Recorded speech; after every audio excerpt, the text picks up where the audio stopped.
son of a bitch! I am pregnant and it's all your fault! Despite being slapped in front of everyone, Carlos didn't get angry. Instead, he watched Gabby walk away, a cunning smile on his face. The story begins earlier that day. That day, Gabby unexpectedly discovered that her birth control pills had been switched. She quickly realized that Carlos was responsible. And she was right. Carlos was about to go to prison, and in order to keep Gabby, he secretly ordered a large batch of vitamins. Then, he carefully opened the packaging of the birth control pills with a razor blade and replaced the pills with vitamins. Carlos's plan quickly worked, but it wasn't foolproof. Gabby soon discovered traces of glue residue at the bottom of the pills. Carlos quickly blamed the birth control pill manufacturer, but Gabby didn't believe his excuse. She knew how much Carlos wanted a child. Seeing Gabby's anger, Carlos remained calm, because he had already devised a plan. He immediately brought up his deceased mother to help him escape responsibility. Oh no.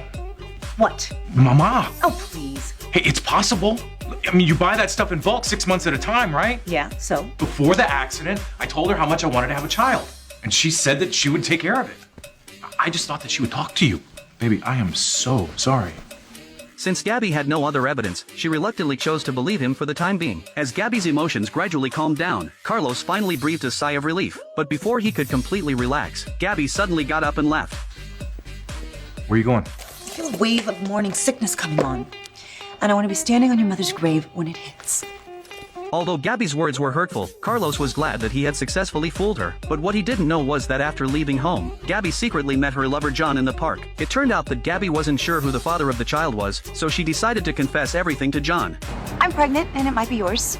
John was startled by this sudden confession. He didn't know how to be a father. He vented all his frustration on the grass. He began to worry about what would happen if their affair was exposed. Fortunately, Gabby was calm and rational. She comforted John, saying that as long as they both insisted that Carlos was the father of the child, everything would be alright. Then she told John to keep the secret no matter what. John finally calmed down. Just when Gabby thought everything was settled, she returned home and made a new discovery. She found a letter showing that someone had ordered a year's supply of birth control pills, and the order was placed during the time her mother-in-law was in a coma. At that moment, Gabby realized she had been deceived. This discovery exposed Carlos's lies, so Gabby immediately started packing her bags, preparing to leave. What's going on?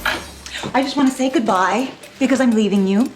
What? See, our health insurance sent us a letter because someone ordered a year's worth of my birth control pills. And apparently our policy doesn't cover drugs bought by the kilo. I told you it was my mom. The prescription was dated, Carlos, and Juanita was in a coma when this claim was filed. You did this, not your mother. Please be man enough to own up to it. She would have been.